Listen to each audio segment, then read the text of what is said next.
Hello students, I am Praveen Tiwari and I will start from the first chapter, some basic concept of the chemistry.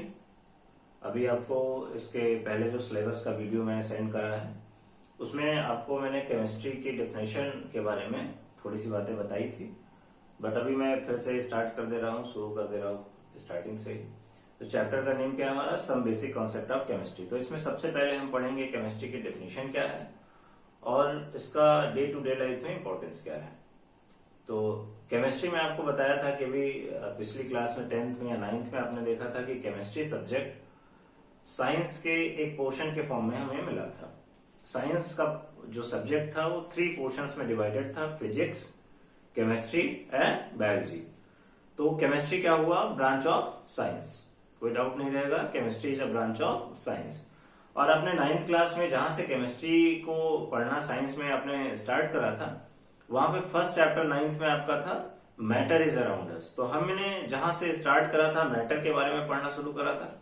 तो यहाँ पे chemistry में हमें सिर्फ matter के बारे में ही पढ़ना है। और आप इसके पहले का जो वीडियो मैंने आपको सिलेबस में शेयर किया था उसमें मैंने ये भी बताया था कि कैसे मैटर हमारे 11th के पूरे सिलेबस को कैसे कोरिलेट कर रहा है, हर चैप्टर में कैसे इन्वॉल्व हो रहा है। आप वहां से जाके बेहतर समझ सकते हो। तो केमिस्ट्री में क्या पढ़ना है? हमें मैटर पढ़ना है, मैटर का कंपोजिशन, मैटर की प्रॉपर्टीज और मैटर का इंट्रैक्शन। तो आपको यही 3 बातें पढ़नी है, कंपोजिशन, प्रॉपर्टीज एंड इंट्रैक्शन। और तो डेफिनेशन अगर हम बनाए केमिस्ट्री की तो क्या हो जाएगी? Chemistry is a branch of science. देख सकते हैं साइंस में 3 पोर्शंस में डिवाइडेड था, फिजिक्स, केमिस्ट्री एंड बायोलॉजी। अब देखिए केमिस्ट्री क्या हुआ? केमिस्ट्री हमारा साइंस के ही एक ब्रांच के तौर पे आया था, ठीक है ना। तो केमिस्ट्री साइंस का एक ब्रांच हो गया और इसमें पढ़ना क्या है? हमें मैटर पढ़ना है। तो अब इसका डेफिनेशन हम लिख सकते हैं। So the chemistry is a branch of science deals with the study of matter. किसके बारे में पढ़ना हमें? मैटर के बारे में। क्या क्या पढ़ना है? कंपोजिशन,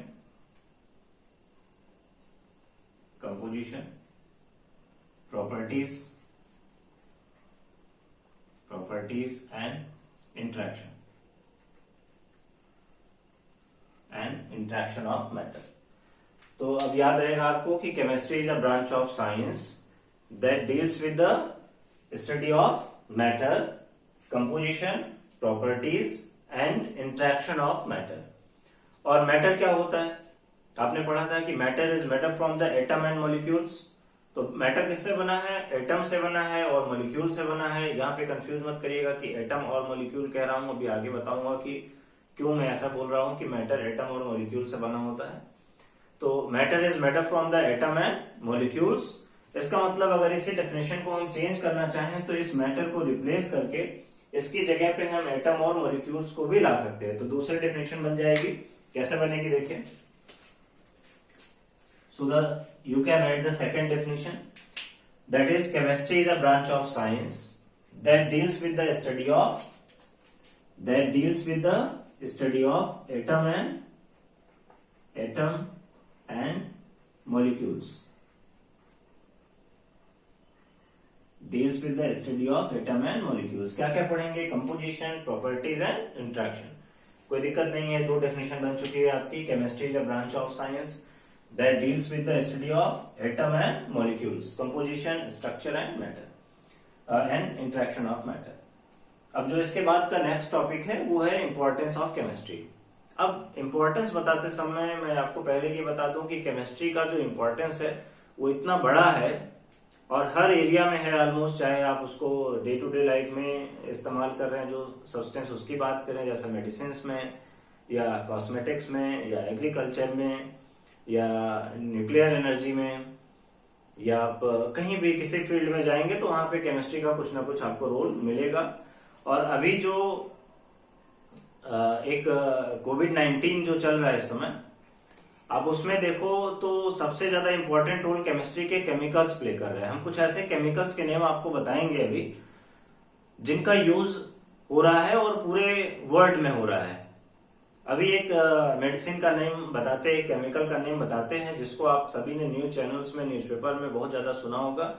अभी अमेरिकन प्रेसिडेंट ट्रम्प साहब ने एक मोदी जी से एक रिक्वेस्ट करा था कि हमें हाइड्रोक्सी क्लोरोक्विन जो है मेडिसिन प्रोवाइड करें, जो कि मलेरिया के लिए दी जाने वाली दवा थी, मेडिसिन थी, एंटी मलेरियल ड्रग्स था ये। लेकिन जो कोविड-19 में जो फीवर होता था उसमें भी ये उसके फीवर को कंट्रोल करने में हेल्पफुल था। तो अभी ये देखिए मेडिसिन में एक आपको नेम याद हो गया, नाम पहले से पता होगा, कई सारे इस पे जोक भी लोगों ने फेसबुक वगैरह पे शेयर करा कि अभी क्वारंटाइन का वर्ड जो है बोलने में नहीं आ रहा था और हाइड्रोक्सी क्लोरोक्विन जो है वो बोलना पड़ेगा। तो अब याद रहेगा, hydroxy chloroquine is a anti malarial drugs, ठीक है ना। अभी इसको मैं लिख देता हूं। तो हमारा नेक्स्ट टॉपिक क्या बनना है, इंपॉर्टेंस ऑफ केमिस्ट्री।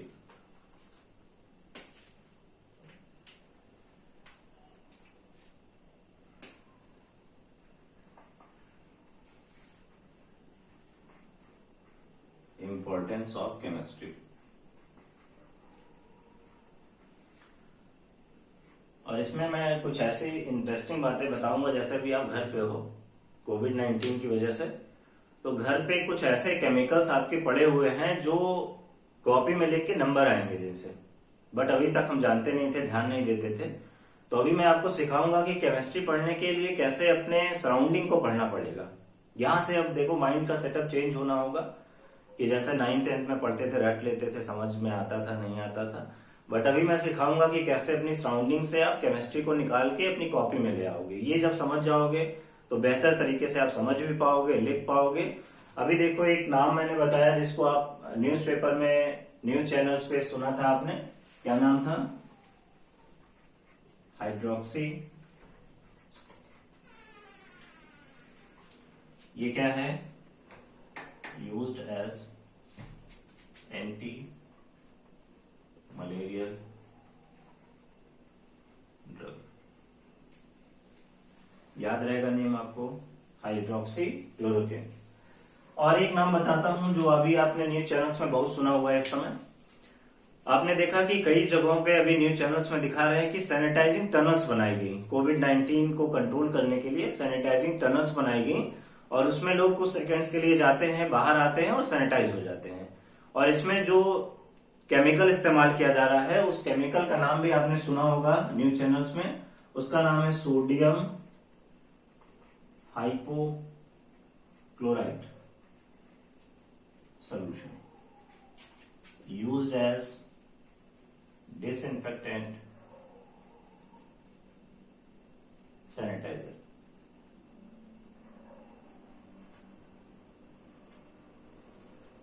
क्या नाम है इसका, sodium hypochloride solution. Sodium hypochloride solution formula होता है NaOCl। तो sodium hypochloride solution are used as a disinfectant sanitizer, sanitize करने के काम में आ रहा है। देखिए एक नया वर्ड हमने यहाँ पे लिख दिया, डिसइंफेक्टेंट। तो समझना जरूरी है कि डिसइंफेक्टेंट क्या होता है, क्यों लिख दिया इसको। तो अभी अगर आपने न्यूज चैनल्स पे देखा हो तो वहां पे जब डॉक्टर्स का पैनल बैठता है तो वहां पे कई सारे डिबेट्स में बताया कि जो ये सोडियम हाइपोक्लोराइड सोल्यूशन को सैनिटाइज करने के लिए इस्तेमाल कर रहे हैं, क्या ये ह्यूमन बॉडी पे इसका इफेक्ट सही है कि या कुछ एलर्जी तो नहीं काज करेगा। तो मैं बता दूं कि सैनिटाइजर, डिसइंफेक्टेंट क्या होता है पहले ये समझ लें तो आप बेहतर कनेक्ट हो पाओगे। Disinfectants are a chemical compound which are used to kill the germs, to check the growth of germs and used on a non-living surface। ध्यान देना, used on a non-living surface मतलब इसको जर्म्स को किल करने के लिए इस्तेमाल करते हैं और इसको नॉन लिविंग सरफेस पे ही इस्तेमाल करना है। लेकिन कर क्या रहे हैं कि सैनिटाइजिंग टनल्स में लोगों को भेज रहे हैं और बाहर आ रहे हैं। इसका मतलब जो नॉन लिविंग सब्सटेंस पे, नॉन लिविंग सरफेस पे इस्तेमाल करने वाला केमिकल था, उसको हम ह्यूमन बॉडी के ऊपर इस्तेमाल कर रहे हैं। तो क्या हो सकता है, यहाँ पे स्किन प्रॉब्लम हो सकता है, कोई एलर्जी हो सकता है, बट ये परसेंटेज कंपोजिशन पे होता है। ज्यादा परसेंटेज कर देंगे उसका, इस केमिकल का, तो डिसइंफेक्टेंट के फॉर्म में आ जाता है। कम परसेंटेज करेंगे। अभी आगे बताऊंगा कि कैसे ये दोनों की तरह काम करता है, मतलब ये एंटीसेप्टिक की तरह भी काम कर सकते हैं। कुछ ऐसे केमिकल्स होते हैं, इसकी बात नहीं कर रहा हूं। तो यहाँ पे अब मैं आपके घर से एक ऐसा केमिकल निकालता हूं जहां से डिसइंफेक्टेंट आपको मिलेगा। अब देखिए एक मैं आपको दिखा रहा हूं, दिख रहा है ये, देखिए यहाँ पे देखिए डिसइंफेक्टेंट लिखा हुआ। ये क्या है? ये मेरे घर में पड़ा हुआ एक बाथरूम क्लीनर था और देखिए इसमें डिसइंफेक्टेंट लिखा हुआ था। मतलब बाथरूम को क्लीन करने के लिए जिस सब्सटेंस का इस्तेमाल कर रहे हैं, नॉन लिविंग सरफेस को क्लीन करना था, तो जिस सब्सटेंस का इस्तेमाल कर रहे हैं वो क्या था? डिसइंफेक्टेंट था। दिख रहा है सभी को? और इसका काम क्या होता है? देखो नीचे लिखा हुआ है, किल 99% ऑफ द जर्म्स। ठीक है, याद रहेगा डिसइंफेक्टेंट क्या करता है? जर्म्स को किल करता है। कहां पे? नॉन लिविंग सरफेस पे। अब याद रहेगी ये बात कि डिसइंफेक्टेंट क्या था। कोई दिक्कत है तो जब भी बाथरूम में जाए नहाने के लिए तो समझ ले कि एक बात यहां से पढ़ाई गई, हमें याद रहनी चाहिए डिसइंफेक्टेंट क्या होता है। और निकालता हूं, कुछ और सामान अभी निकालते हैं घर से। तो अभी मम्मी को भी बताना कि ये डिसइंफेक्टेंट यूज कर रहे हो आप, उनको भी मजा आएगा कि बच्चा कुछ पढ़ रहा है। और एक केमिकल निकालता हूं घर से, देखो ये डेटॉल दिख रहा है सबको, डेटॉल है। अब इसका इस्तेमाल कैसे करते हैं, होता क्या है डेटॉल? देखो यहां पे लिखा है एंटीसेप्टिक लिक्विड, एंटीसेप्टिक लिक्विड दिख रहा है ना। तो अब देखो डेटॉल क्या होता है? एंटीसेप्टिक होता है। अब सवाल ये एंटीसेप्टिक क्या होता है, तो यहां पे पहले देखो डेटॉल का यूज जानते हैं क्या होता है। डेटॉल एंड सेवलॉन, सेवलॉन भी आपने कई सारे लोगों के घरों में सेवलॉन रहता है। Dettol and Savlon used as antiseptic, antiseptic. अब एंटीसेप्टिक क्या होता है बता दूं। Antiseptics are the chemicals which are used to kill the germs, or to check the growth of germs, but used on a living surface, living tissues, जिनका हम living tissue पे use करते हैं, बट एक्सटर्नल यूज ओनली। आप बोतल पे देखोगे तो वहीं लिखा होता है एक्सटर्नल यूज ओनली, मतलब केवल आउटर सरफेस पे। ऐसा नहीं कि कभी हमारे माउथ के या किसी अंदर कुछ चोट लग गई तो थोड़ा डेटॉल पी लिया, ऐसा नहीं कर सकते। तो ये एंटीसेप्टिक क्या होता है? For external use only. ठीक है, एंटीसेप्टिक हो गया। और कुछ दिखाता हूं आपको, ये देखिए दिख रहा है, ये क्या है? पैरासीटामोल दिख रहा है। पैरासीटामोल कैसे यूज करते हैं, क्या होता है, कब यूज करते हैं पैरासीटामोल? सभी ने यूज करा कभी ना कभी इसको। तो कब यूज करते हैं पैरासीटामोल? जब फीवर होता है, और जब भी फीवर होगा आपकी बॉडी में पेन जरूर होगा। तो इसका मतलब फीवर में हम पैरासीटामोल यूज करते हैं और बॉडी पेन में भी पैरासीटामोल को यूज कर सकते हैं। तो फीवर में जो मेडिसिन यूज करते हैं उसे क्या बोलते हैं? एंटीपायरेटिक। क्या बोलते हैं? पहले यहां लिख देता हूं,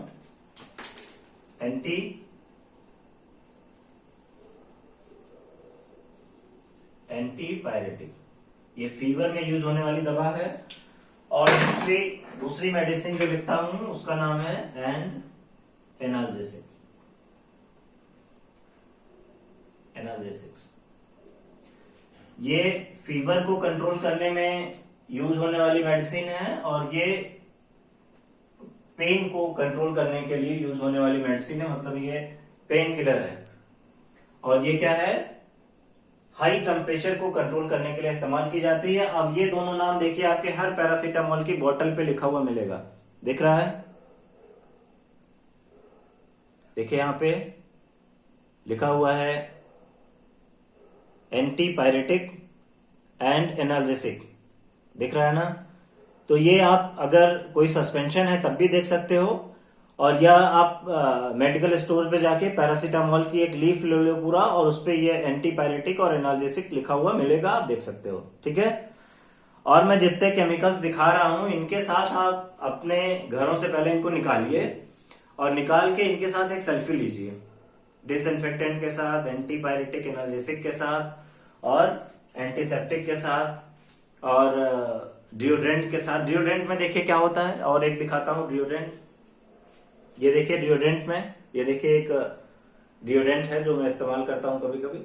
इसमें देखिए, यहां पे देखिए कंटेंट में लिखा हुआ है, दिख रहा है ये लिखा हुआ है एल्कोहल 95%, दिख रहा है ना, एल्कोहल 95%। तो ये एल्कोहल होता है 95% का। और यहाँ पे अभी आप देखोगे, यहाँ पे लास्ट में लिखा है 1% die ethyl phthalate, 1% die ethyl phthalate, मतलब नहीं भी दिख रहा हो तो आप जानो कि ये जो डिओड्रेंट होता है इसमें एल्कोहल होता है और दूसरे कंपाउंड, दूसरे केमिकल्स बहुत कम परसेंटेज में, आपने देखा कि 1% ऑफ डाई एथिल थैलेट मिला हुआ था उसमें। तो ये देख रहे हैं कि डिओड्रेंट में इस्तेमाल कर रहे हैं, तो घरों से बहुत सारे केमिकल हैं जिनका इस्तेमाल कर रहे हो आप, तो उनको कॉपी में ले आओ पहले, ऐसा आ गया ना। ये क्या होता है, इसका एग्जाम्पल क्या होता है, पैरासीटामोल।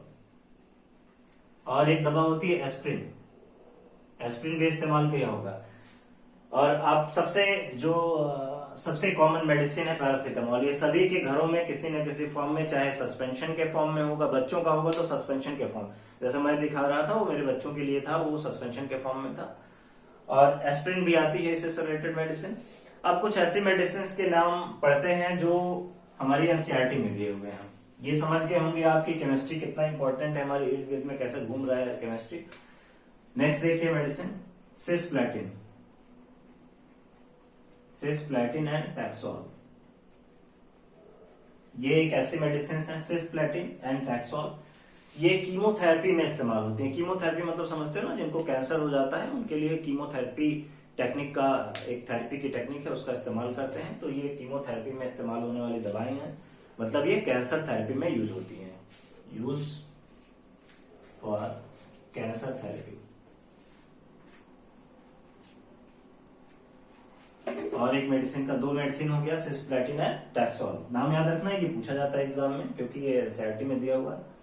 दूसरा देखिए AZT, दैट इज एजिडोथाइमिडीन, एजिडोथाइमिडीन AZT। इसका इस्तेमाल कहां पे होता है, एड्स विक्टिम के लिए, use for helping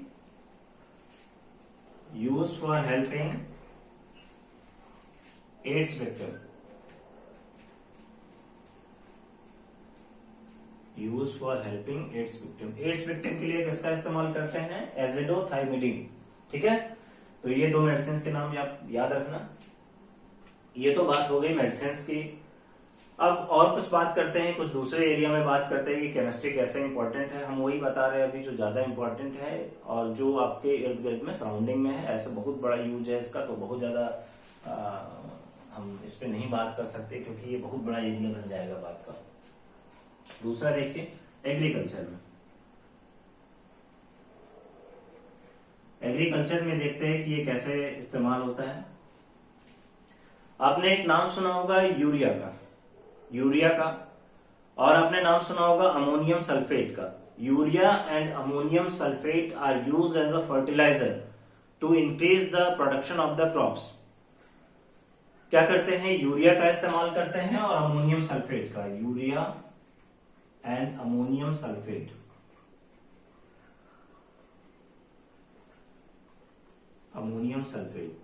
are used as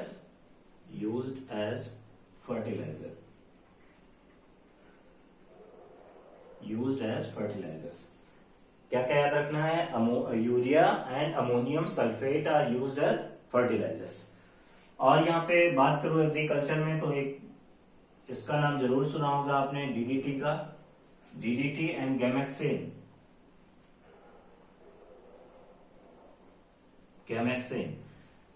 ऐसे जो है कॉमन लैंग्वेज में गैमेक्सिन कहते हैं, बट वो गैमेक्सिन होता है, एन लिखा है। एन मतलब क्या होता है, एल्केन होता है। तो ये डीडीटी और गैमेक्सिन जो होता है, इनका हम इंसेक्टिसाइड के फॉर्म में इस्तेमाल करते हैं। इंसेक्टिसाइड्स मतलब the chemicals which are used to kill the insects are called insecticides. तो ये क्या होते हैं, इंसेक्टिसाइड्स होते हैं, इंसेक्टिसाइड्स। इनको इंसेक्टिसाइड्स के फॉर्म में इस्तेमाल करते हैं। ये हो गया किसमें, एग्रीकल्चर में। और इसके कुछ एरिया की बात करते हैं। एग्रीकल्चर में इसका इंपॉर्टेंस हो गया। अगला देखिए, बात करेगा डे टू डे लाइफ में क्या इस्तेमाल है। कॉस्मेटिक्स में इसका इस्तेमाल होता है, जितने ब्यूटी प्रोडक्ट्स होते हैं सब केमिकल्स होते हैं। फिर आप देखते हो कि सोप जो होता है, डिटर्जेंट होता है, शैम्पू होता है, और जितने भी जो भी क्रीम पाउडर लगा रहे हो सब केमिकल है कुल मिला के, ठीक है ना। तो ये सब क्या हो गया, कॉस्मेटिक में, ब्यूटी प्रोडक्ट्स में ये सब केमिकल्स में आता है। और अगर कंफर्ट की बात करें कि जहां पे हमें आराम मिलता है जिन चीजों से, तो आप देखते हो कि जो CFC होता है, क्लोरोफ्लोरोकार्बन्स जो होते हैं, उनका यूज रेफ्रिजरेंट के फॉर्म में करते हैं। और इसका यूज कहाँ करते हैं, रेफ्रिजरेटर में, AC में। बट ये क्या करता है, ओजोन लेयर को डिप्लीट कर रहा था, ओजोन लेयर को डिप्लीट करने का काम कर रहा था। इस वजह से ऐसे केमिकल्स को रिप्लेस करके कुछ ऐसे इको फ्रेंडली केमिकल लाए गए जो हमारे ओजोन डिप्लीशन में पार्टिसिपेट ना करें। तो इसको रिप्लेस कर दिया गया CFCs को, और इसकी जगह पे जो दूसरे केमिकल्स लाए गए वो प्रोपेन है, 2-मेथिल प्रोपेन है, और भी बहुत सारे केमिकल हैं जो इनकी जगह पे इस्तेमाल करते हैं। तो केमिस्ट्री का काम क्या है, जो हमारे एनवायरमेंट को पॉल्यूट करने वाले या ओजोन लेयर जैसे इंपॉर्टेंट लेयर को डिप्लीट करने वाले केमिकल्स हैं, उनको रिप्लेस करके इको फ्रेंडली केमिकल्स ले आना। न्यूक्लियर एनर्जी में बात करें तो न्यूक्लियर एनर्जी में आप देखते हो कि जो हाइड्रोजन इकोनॉमी है, हाइड्रोजन इकोनॉमी मतलब अभी आपने अगर देखा हो तो आई थिंक जापान में या किसी और कंट्री में अभी हाइड्रोजन की कोई बुलेट ट्रेन चली हुई है जो हाइड्रोजन से चलती है। तो वो इको फ्रेंडली है पूरी तरीके से, कोई धुआं नहीं उसमें, कुछ नहीं, इको फ्रेंडली है। और ये हाइड्रोजन इकोनॉमी पे बेस्ड होती है। इसका एक पूरा चैप्टर है आपके second part of the book में, आई थिंक 9th चैप्टर आपका हाइड्रोजन का है।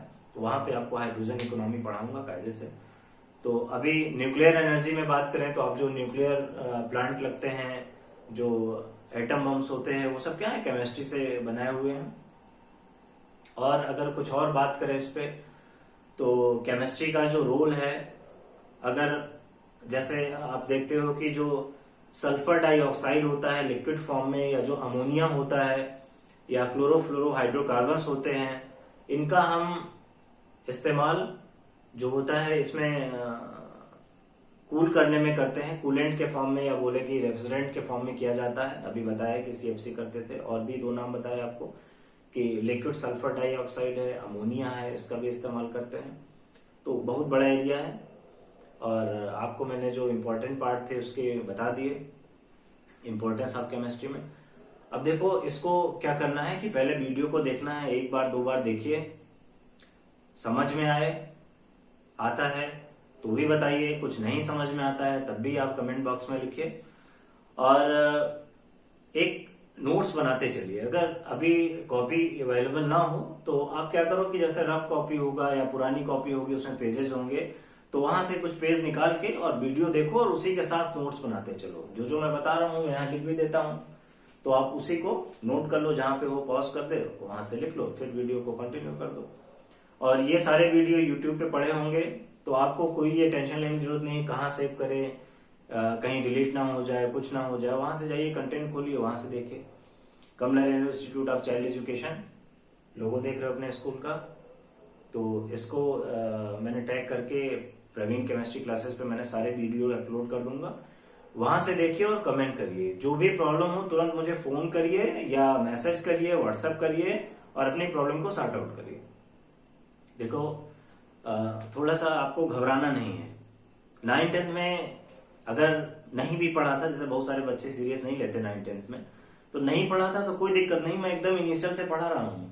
कोई ऐसा नहीं है कि हम वो पीछे वाला नहीं जानते थे तो अब समझ में नहीं आएगा, एकदम समझ में आएगा। बस आप जुड़ो, आज से जुड़ो। जिस दिन देखो प्रेजेंट को बेहतर करना है तो फ्यूचर अपने आप हमारा बेहतर होगा, तो यहीं से करना है। और घर पे रहना है। कोविड-19 के बारे में भी मैंने बताया, ट्रम्प साहब बहुत परेशान है। अमेरिका देखो इतनी बड़ी शक्ति होके इतनी ज्यादा परेशान है। हमारा देश बहुत अच्छा लड़ रहा है इससे। तो घर पे रहिए, बचाए रखिए अपने आप को, तभी मुलाकात हो पाएगी फिर KNIC में।